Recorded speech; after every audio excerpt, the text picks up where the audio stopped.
Today, on this video, we're going to be talking about the sexual awakening you never had and how to reclaim pleasure after trauma.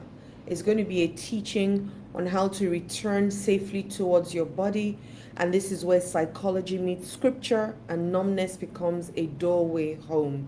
I hope you're going to stay to the end because I have so much information to share with you today.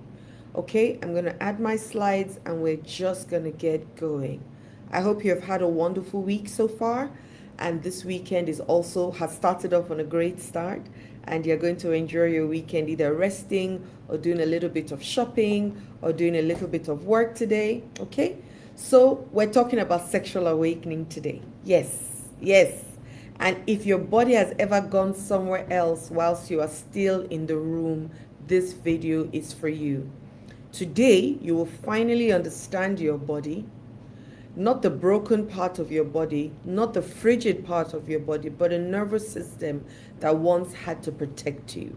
You will get the science, right? The freeze response, the polyvagal theory, somatic healing explained gently, no jargon. You will also get the word. I always put in scripture because for me, that's where I get my source and my resource, okay?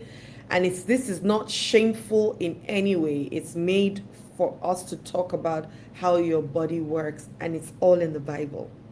You would also leave with a tool, a safety first practice to help your body learn slowly that it is allowed to feel again. And just give me 1 second whilst I get ready for this. Okay, so we're going back. And yes, all right. So part 1, your body learned to brace, not to bloom. And what was learned for survival can be gently and patiently unlearned. You know, when we were children, our bodies learned to brace for things that we were not sure of, which we called unsafe. Whether you had parents who were always fighting, or alcoholics, or drug addicts, or too much tension. Some people had a more peaceful home than others. But what happened was that your body learned to brace for, just in case something is about to happen, let me be ready for it. And so it didn't learn to openly express.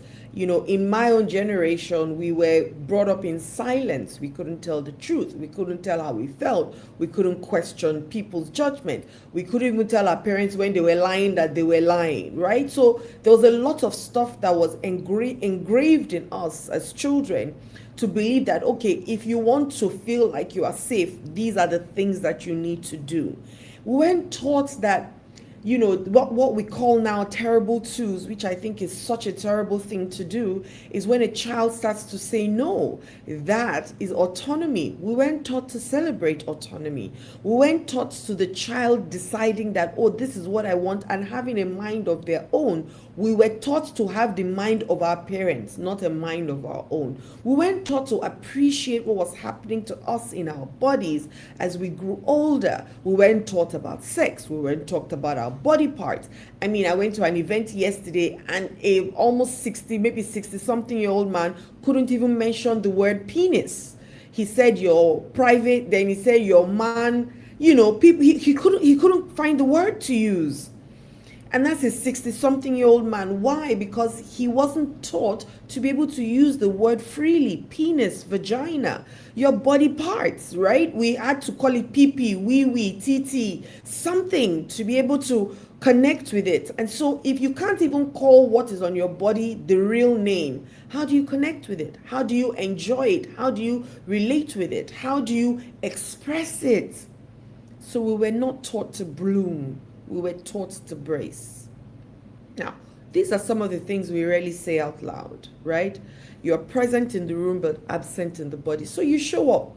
One day I said to my husband, we don't do anything together. He said, but we're together right now. I said, yes, but what are we really doing? We're not talking to each other. We are both watching a film. And at some point, the film is watching us because we're sleeping. So really, we're there, we're on our phones. But you're not there, you're not present. If someone said something to you and asked you, what did I say? You didn't hear because you weren't listening. So we show up. So yes, you show up. You want it. You want to be there. You want to do. You want to, give love. You want to open up. You want to be vulnerable. But somewhere between wanting and receiving, a door closes quietly without your permission. So you go through the motions or you avoid the moment altogether, and afterwards the shame is almost heavier than the moment itself. Bob Proctor calls it the knowing and doing gap. He says you might know what to do, sometimes you know what to do, but you don't do it. Therein lies the problem. That's where the gap is. So honestly, if this is your story, you're not alone and you're not broken. You're only carrying a nervous system that learned once that closeness could be dangerous.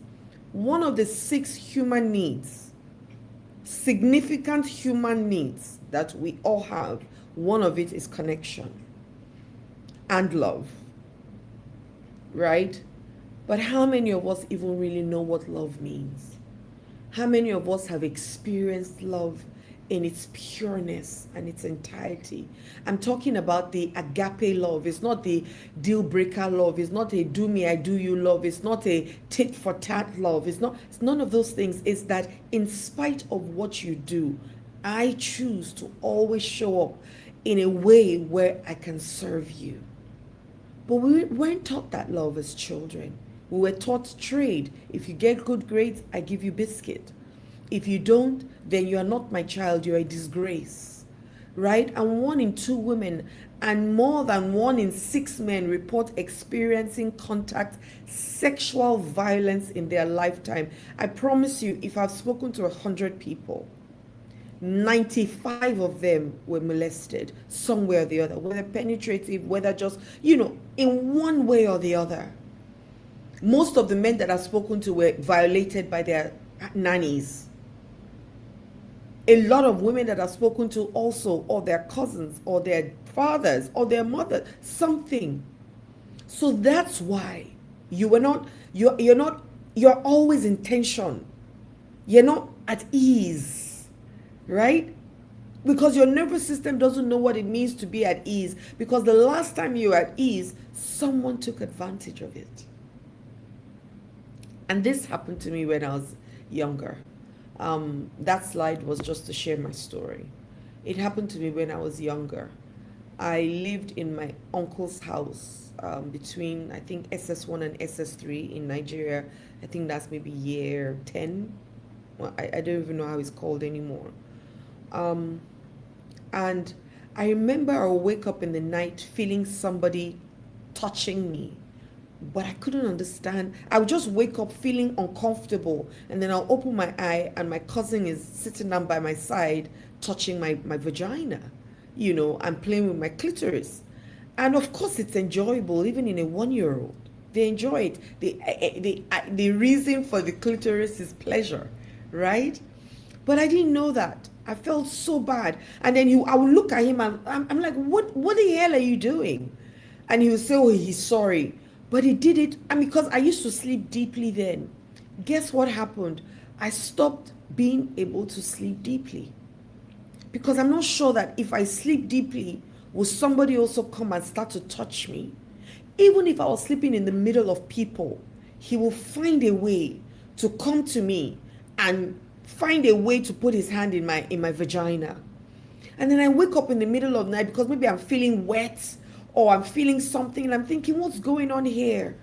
So I shut my system down from the ability to sleep deeply because I don't want to sleep too deep so that people don't take advantage of me and start touching me. And that's what happened to me. I've heard so many stories, heartbreaking stories of people who did different things to people, older people, younger ones. I've had clients who've had, all kinds of sexual experiences that were unfavorable to them. And of course, I couldn't tell my parents because they won't believe me. They already assumed that I was a bad child anyways because of the impression they had about me. So I thought, if I say this, would they not just say that I'm the one that is lying? And if they ask him and he says I'm the one that comes to meet him, would they believe me? So I didn't feel safe. I didn't feel safe. It got to a point where you would never, ever, I would never, even to my boyfriend's house, I won't go there because I didn't want anything to happen to me. So my body kept on bracing up. My mother never had a sexual conversation with me, even till today, in my almost 50 years of living. Even till today. We don't sit here and talk about sex at all. Right? So how would I have known that, oh, this is what it is?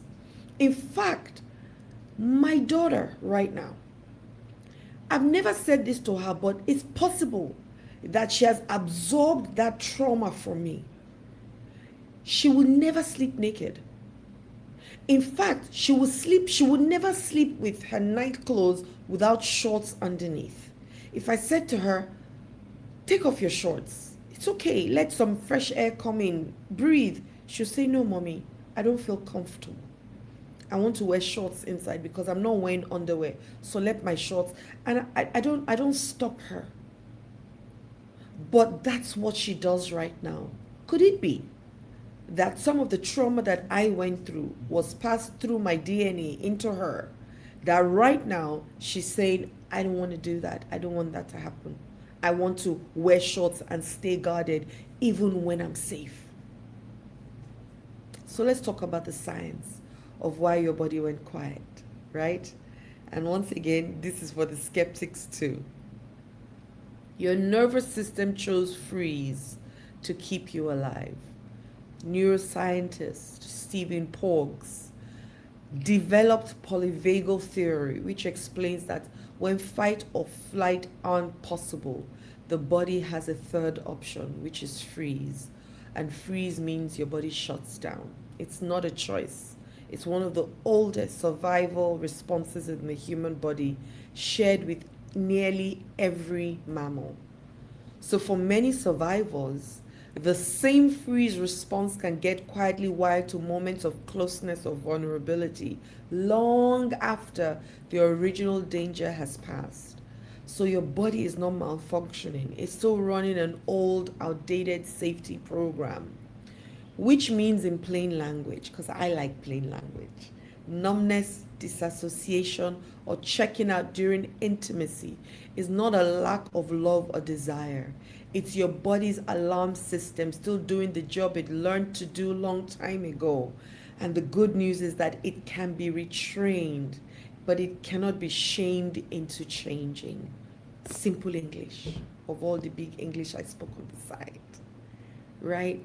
So what did my body learn? Don't sleep too deep so that people will not come. So, and that happened when I was 13, 14, 15.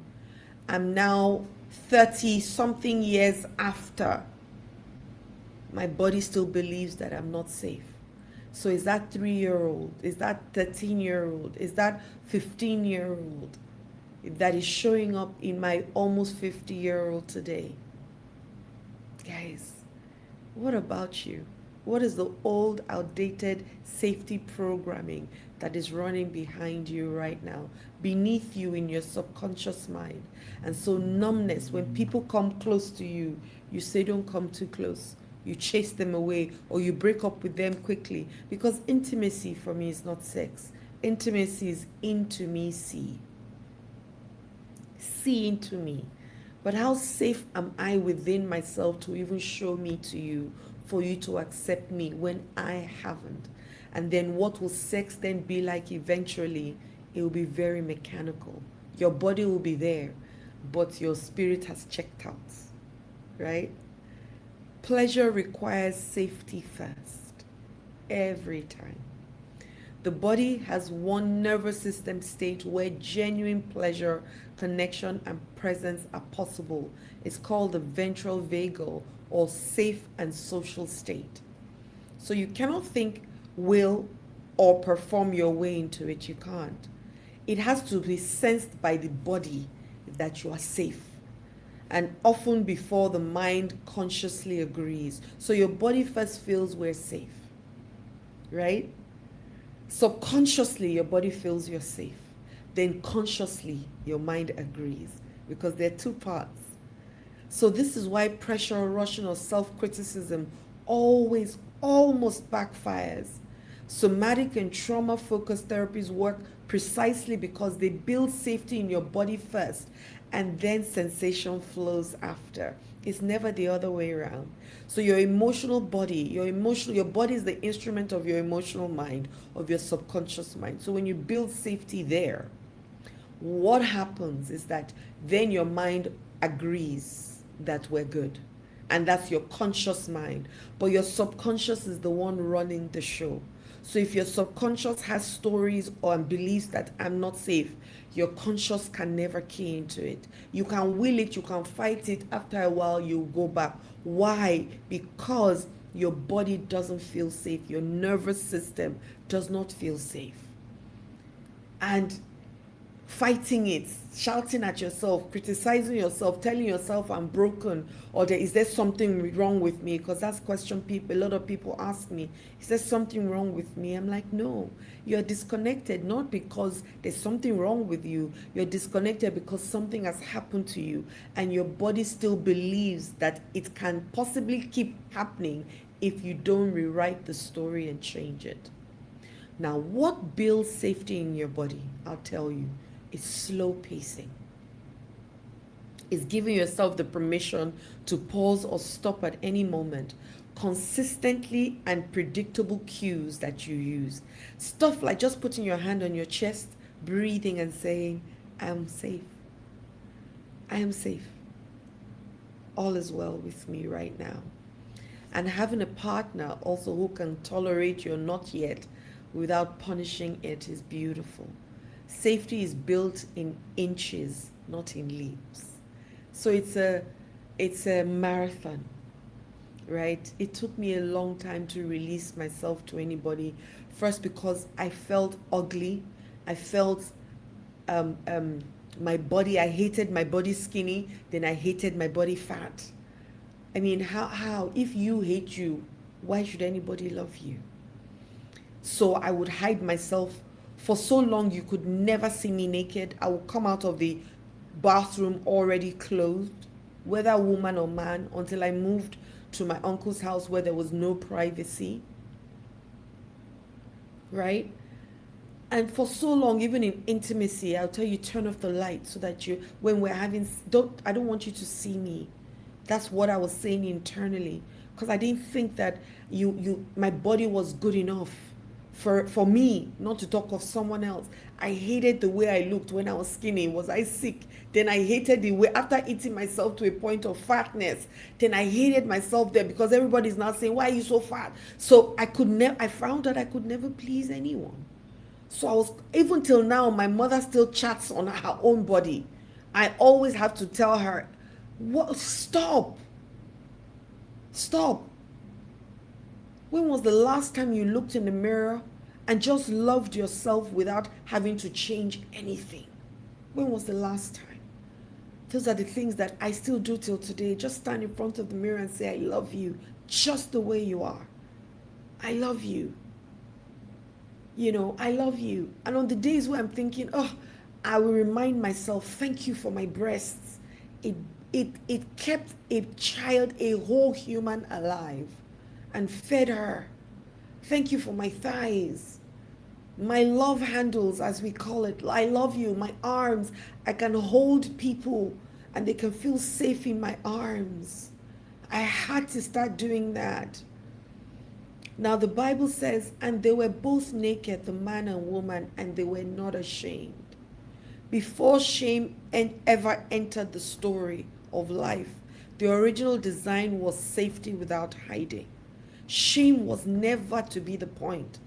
It became a wound, and safety was always now after that the intention, and still is. That wound you carry, that self-script that you have in your head that they deposited in you and you took along and started to believe, because that shame, that critical voice is not yours, it's your parents. It's your guardians, it's your leaders, it's your church leaders, it's the people around you, your friends, your neighborhood. It's not your voice. God will never shame you. Even when Adam and Eve felt ashamed, God sacrificed sheep, took their clothes and covered Adam and Eve. Because shame is not what it is. God didn't teach shame. They felt ashamed because of what they did. God never did. He said, "Who told you so?" It was almost like, "Oh my goodness, who said so to you?" And immediately he covered them. He covered what they called their shame. So safety was always the intention. Here are 4 truths for reclaiming your body.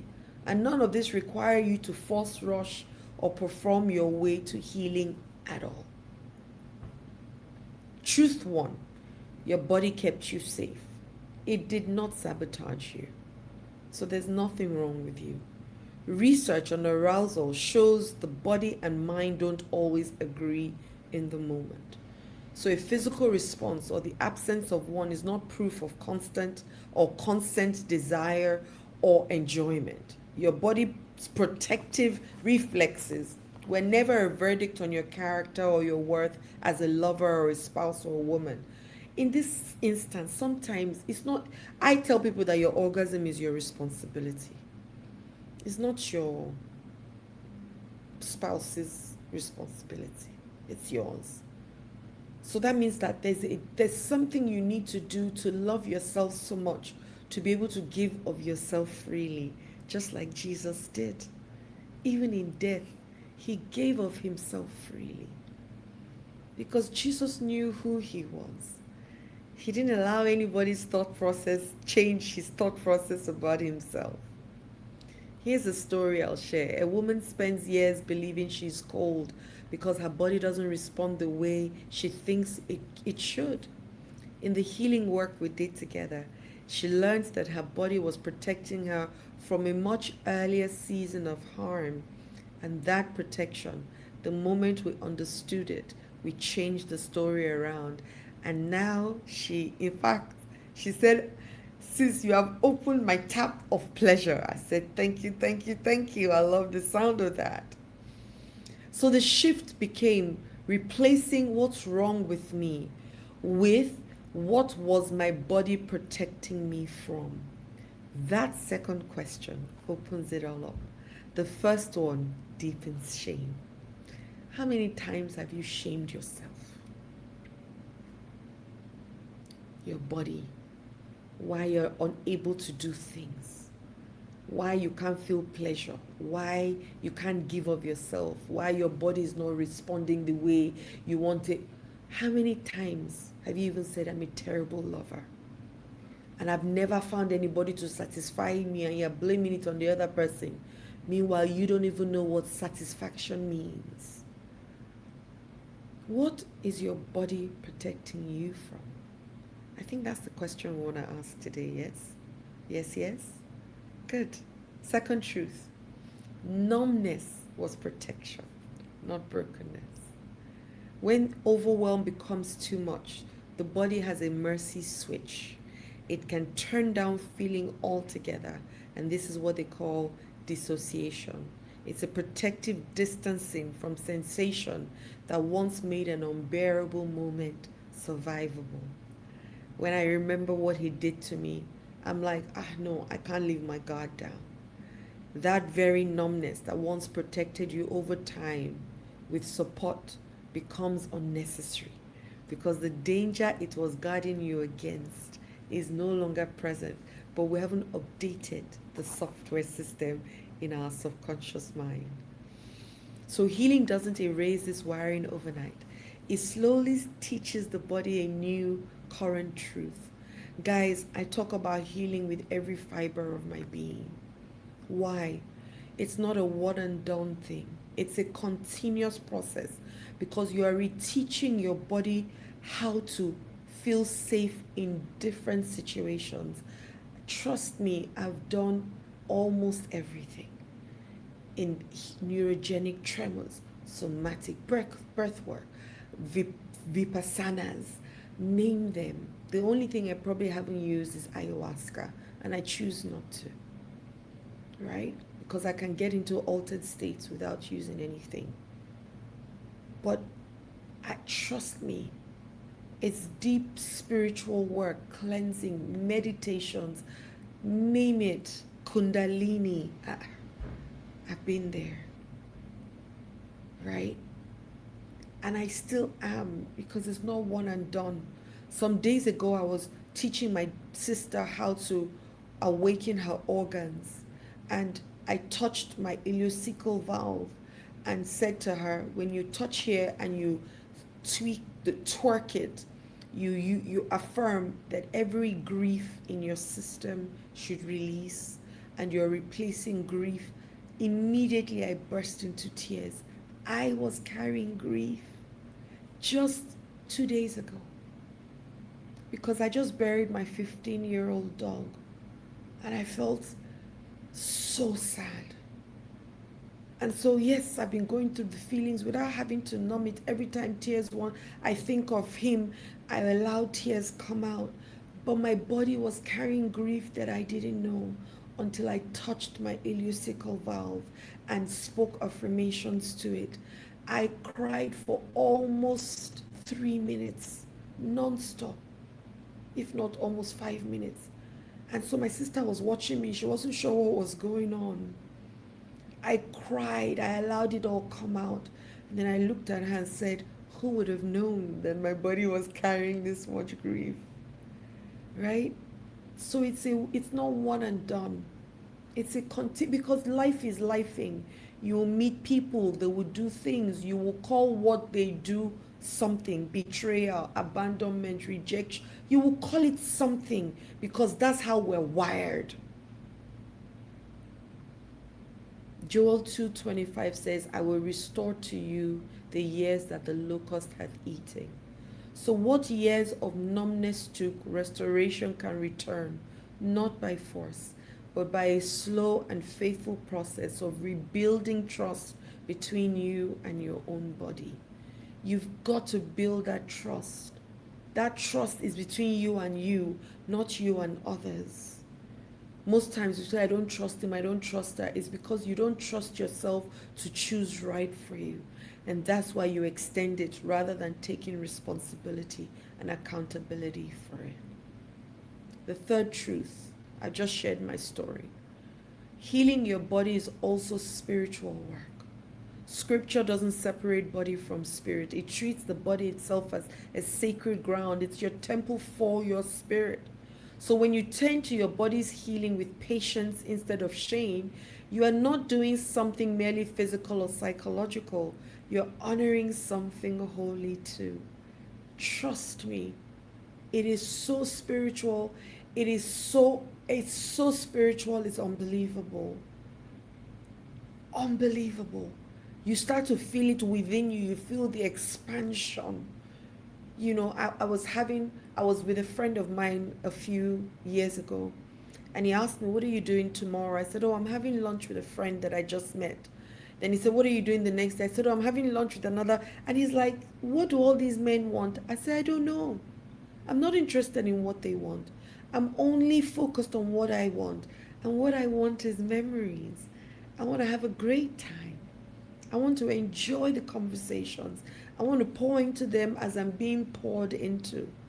And he said, so what if they want something at the end of the day? I said, why worry about it today? We haven't gotten to the end of the day yet. If we get to the end of the day and they say they want something that I can give, I will give. If I cannot give it, I won't give it. But why start to worry about it today? I just want to be free and enjoy it. I was never like that just 3 years ago. I was so guarded. What does he want? What does she want? Why is she calling me? Why is he calling me? Why, text message, I'm thinking, should I open it? He calls me 2 times. I'm thinking, why did he call me a second time? I remember saying to somebody who offered to help me and support me by buying me a car, I asked him, what do you want from me? He said, what a shame that the people that you have spent your time with are people who want something from you in return. He says, not everybody wants that. In fact, I felt so ashamed at the end of the day. He said, not everybody wants that. You're a hardworking young girl. If there are ways that I can bring ease to your life, I will. Oh, that changed everything for me. Everything for me. I became relaxed. Even if until you say, Adiola, I want this. I would never assume it. My own conclusion at all times is he wants to talk to me, I'm available, I want to talk to him too. Or your body is the temple of the Holy Spirit. It is. Just like your body is the temple of your Holy Spirit. Because your spirit is holy too. It takes after God, who is holy. And what does holy mean? Unique, special, one of a kind. Right? So a temple is worth protecting, not punishing. Your body's caution deserves patience. Its healing deserves reverence, not a time. There's no time to this, my sisters and brothers. It's not linear.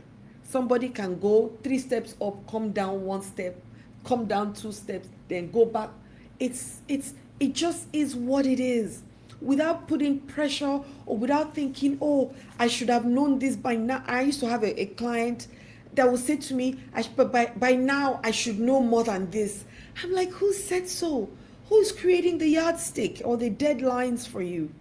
Just go with the flow and enjoy the days that you feel, oh, I could have done better today. Do better next time. But don't shame yourself. Use the word I should have, shoulda. Shoulda is so blameful and so shameful. But coulda, I could have done it, which means that there's still a chance. So get up and do it with love, with ease, right? We have to silence that inner critic that you have, because we all have it. But mine now is so silent. My inner cheerleader is so awake, right? The fourth truth: pleasure was part of the design, not an afterthought. Scripture holds an entire book, the songs of songs, devoted to romantic love and desire within covenant. Pleasure was never the shameful part. Trauma is the intruder that made it feel that way. So reclaiming pleasure isn't just indulgent or unspiritual. It's done with safety and covenant. It's a return to something you always were meant to have. Remember when Adam and Eve said, we're hiding? God said, who told you you were naked? Because that relationship was meant to be fluid, open, honest, trusting, vulnerable, authentic, loving, pleasurable. We're all just meant to be, because they were put in the Garden of Eden, which is a garden of plenty and pleasure. But no, we turned it around for us. But the us that turned it around to shame can turn it back to pleasure and enjoyment. It says, I am my beloved's, and my beloved is mine. Belonging, safety, and desire were meant to exist together, not as contradictions, but as companions. You're not meant to be competing with someone. Just love. So last week, a friend of mine said, oh, he sent me a text and broke up with me, and so I responded in a text. I said, oh, it's true. I forgot that text messages, that is tit for tat we do in relationships. So as he sends you text, you respond by text. I said, shame on you. And she started laughing, right? So why do you want to do that to yourself? Why didn't you just pick up your phone and say, what are you doing? So is this how you want to end it? That's okay, but I refuse that it's done this way, right? And have a conversation and feel safe around it. But not that, oh, if you do, that's the 2-year-old in you speaking, my love. I said, and it's fine, because now at least we know that the 2-year-old in you still doesn't feel safe. Now we can make you feel safe in love just by us sorting this out. And that changed everything. It says, I am fearfully and wonderfully made. I will praise thee, for I am. So your body, exactly as it responds, exactly as it heals, at the exact pace it does, is still fearfully and wonderfully made. You're both a work of art and a work in progress at the same time. And that truth can live together at the same time. It was never revoked by what happened to you. You just thought it was. So you've got to give yourself the ability to love. Some weeks ago, my husband said to me, the way you love now is so different. You love in such a way that you just keep doing what you feel you need to do, regardless of what anybody says. I said, yes, yes. Because at least if I deposit my own love there, when I come there, I will find my own, right? When I come there, I will find it. I don't have to be there. So I promise you,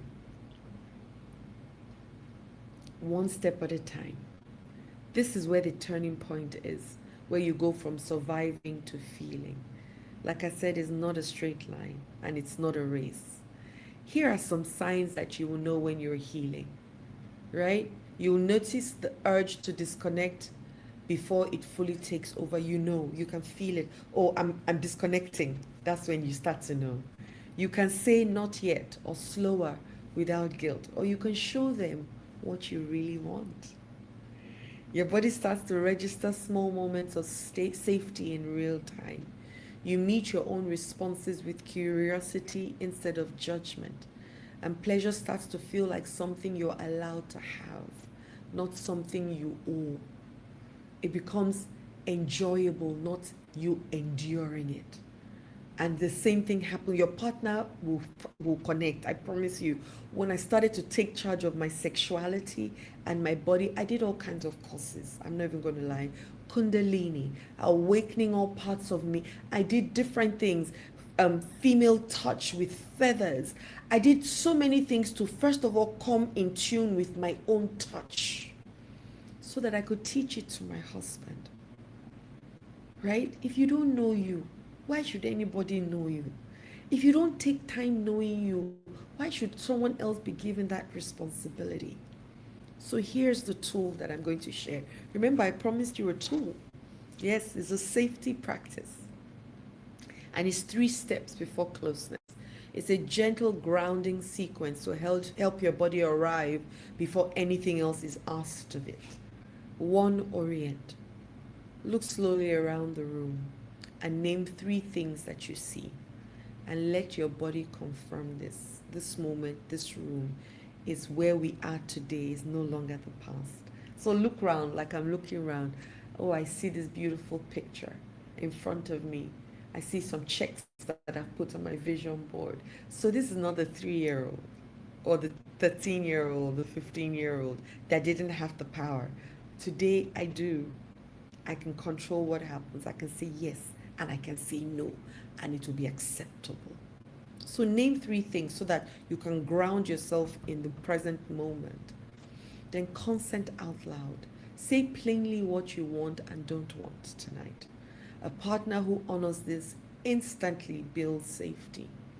So tell your partner, I want you to touch me this way tonight, because you've learned that place is sensual for you and it arouses something. Tell your partner, I just want us to sit down and look into each other's eyes, hand on heart on both people. Put your hand on your partner's heart, let them put their hand.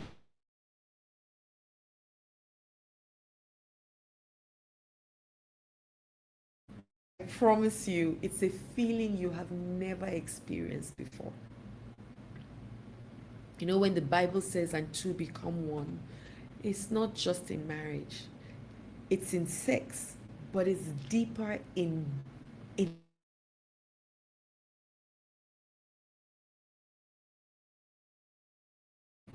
and then just breathe together. I promise you, you've never felt such in your life. And then 3, permission to pause. Agree on a simple word or signal that means stop, no explanation needed. Safety grows when pausing is always allowed. So you can take a breath in between if you're feeling uncomfortable with what you're doing and say to them, can we just pause here for today? And let's do this tomorrow. Can we pause with this conversation, because this is not just sex we're talking about. We're also extending it to intimacy. We're saying, can we just pause for now? I think I've had enough emotions today. Let's try it again tomorrow. And I'm open to it. and your partner says, I'm here with you, take your time. I remember my second boyfriend. At that time, I was so broken from my first relationship. So I'd gone into this bouts of just messing with people, to be honest. Just taking advantage of people that I knew liked me. And I was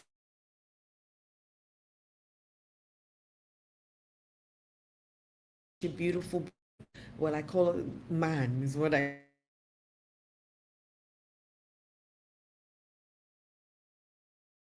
mess. I'll hurt you.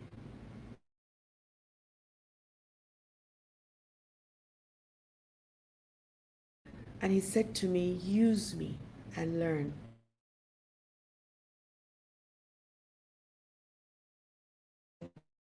I will always remember him. Moment in time where I'm like, I didn't know what to do. And he gave of himself to me. And I will always be grateful to him for that. Because he taught me how to love. And that was so beautiful. So, hey, what if you're not getting because you're not asking? But also, what if you're not asking because you don't know what to ask for? So let's come back. Take it a few steps backwards. Let's stop blaming ourselves or guilt shaming ourselves or hurting ourselves by the words that we're using. Let's come back and say, you know what?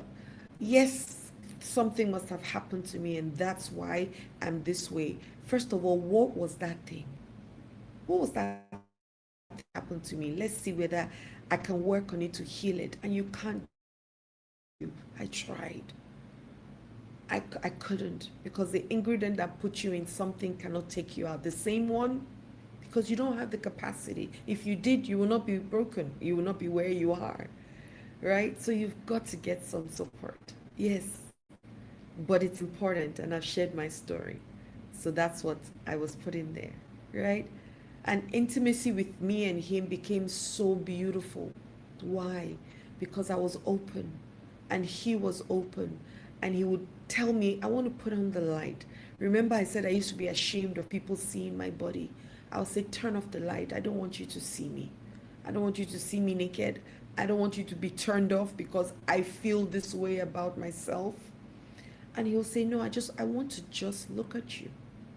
I love your body the way it is. And I started to appreciate my body because I'd never felt safe in my body, whether skinny or fat. And so, how would you, in a relationship, how would you, in an intimate setting, right? What safe intimacy actually feels like is this: rather than performing so no one notices you're present, or shaming after disconnecting, or silencing about what you need,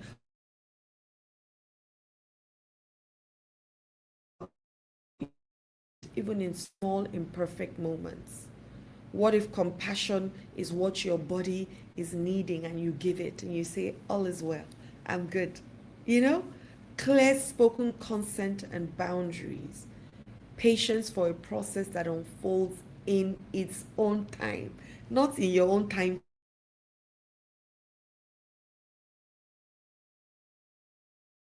It will be, it doesn't work out that way. You can be progressing, doesn't mean that you are ever perfect, right? Or it's ever there will always be somebody asked me today, so what could have been done at my book launch yesterday? Could we is there something we could have done better? I said there's always something you can do better, always on earth. But the question is, did you first of all even accept that what you have done is beautiful? Because remember, that's one of God's stages. He says, and he called it good. If God had to pause and call it good,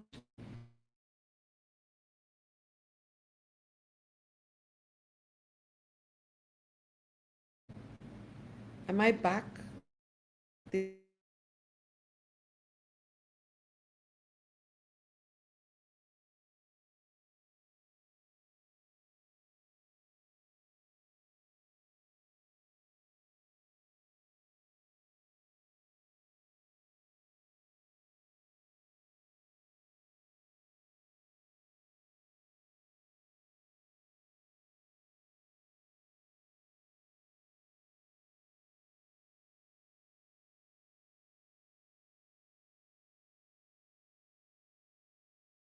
and not just hear me. I'm very good. I'm back now.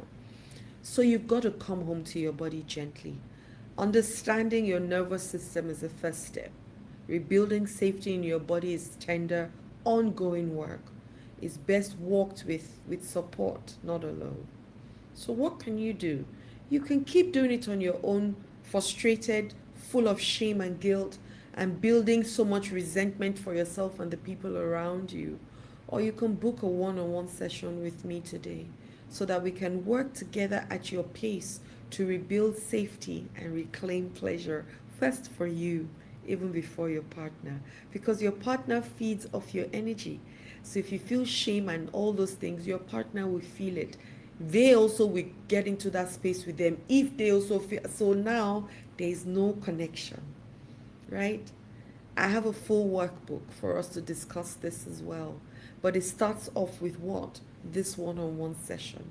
It is so important to give yourself the gift of pleasure, to give yourself the gift of enjoyment, of sexual awakening, of blooming beautifully like a flower, or a rose, the way it blooms. Your body also is meant to bloom that way. Your vagina, your penis, your body, the parts of you that connect, and then also your heart, because it's not just a sexual connection, it's also that intimacy connection. It's so beautiful when you experience it. It's because I've experienced it. And that's why I'm able to talk about it. For almost 42 or 43 years of my life, I couldn't experience it. I was so, closed. I mean, of course, let's remove all the teenage years. But if you look at from when I became maybe sexually active at maybe 20 or 21, up until 43 or so, that's how many years in between, 20, almost 30 to 23 years in between, of not understanding how to release myself or enjoy pleasure. Because one, my body was meant to be sacred. You could even stand in front of a mirror and look at your vagina. Why? Because there's a problem. Or you as a man, you can't just stand and just look at you, because sex was demonized, and it still is. Some people even went as far as amputating and cutting off the clitoris of women so they won't enjoy sexual pleasure. I mean, like, that's how far we have gone in shaming the body that God gave us to enjoy. And every part is a sexual part. It's not just your vagina. I have a friend who is my sexual. There's the time she used to teach me. Yes, I got coaches. I'm not even gonna lie. Teach me, because I don't know. How can I be good at something that I don't know? So teach me what to do. Teach me how to enjoy it. I have them online, so many, because I don't know it. But I want to be good at it. And for me to be good at being even a doctor, I have to go to school for 8 years, then go to medical school, then go to internship, then special. I mean, it's an ongoing process. So why would your sexuality not be? And your enjoyment and your pleasure not be? And understanding your body for what it is, right? We have not even scraped 1% of what our bodies can do. Why not? So my sisters and brothers, your body was never the problem. It was always trying to protect you by numbing or freezing or flighting or fighting it. It's all that, those three English is that I want to protect you, so that thing that happened to you when you were 2, and that story you told yourself. In my case, it was that my cousin was touching me at night because I would sleep deeply. And now I stopped sleeping deep. If you open my door, I will wake up. Right now. I mean, I'm better now. I sleep better now. But up until, if you moved by my side before, I would wake up. Now I sleep much better because I started teaching my body that I'm safe and all is well. Like I said, it's an ongoing process. It's ongoing. Sometimes it will show up in ways that you'll be like, oh, wow. So this thing is still hiding in my body. Yes, it is. So what are you going to do about it? Right? Joel 2 says, I will restore to you the years that the locust hath eaten, which means that the enjoyment that you have missed, you can start to enjoy it to a point where you even forget that you missed any enjoyment. Come on to the other side like me and come and enjoy the things that I'm enjoying. I promise you, it even makes you create more because you are open. Like I said, it's not just a physical or psychological experience, it's also a spiritual experience. So please, I implore you, go gently, go slowly. There's no deadline on coming home to yourself, but home to yourself is important because this journey of life that we're on is a journey back to self. And you deserve it. You deserve to come back to self. You do. You deserve it. You deserve beauty. You deserve love. You deserve enjoyment. You deserve pleasure. You deserve intimacy in what it really is. Intimacy. You deserve it. You deserve just that deep connection of knowing that all is well. And no matter what, I'm good. Okay, I hope this video helps. Go back and watch it again. Write down the points that I've put down. Write down the tool that I gave to you. Use it. Start to ground your body, in such a way that you just know that you are not in that 3-year-old anymore that was molested. You are now a 30-year-old who has autonomy and who can fight for herself or himself and tell, it's you being able to say, I can handle things now because I'm older. I have more power. I have more, presence. I have more autonomy. I can protect myself. And if you also have to go and learn boxing to be able to do it, go and learn boxing like me. Yes, I learned boxing. I can't even lie. Right? So I hope you have a wonderful weekend ahead. God bless. Send this to people. Share it with people. Grow with your community. Share it with your lover. Let him or her see it and say, so this is what is also going on with me. Share it with people. Don't keep it to yourself. Share me with you. Share me with others.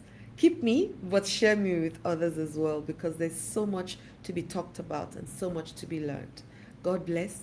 My name is Adiola Kingsley James again, and have a wonderful weekend ahead. Bye. For now.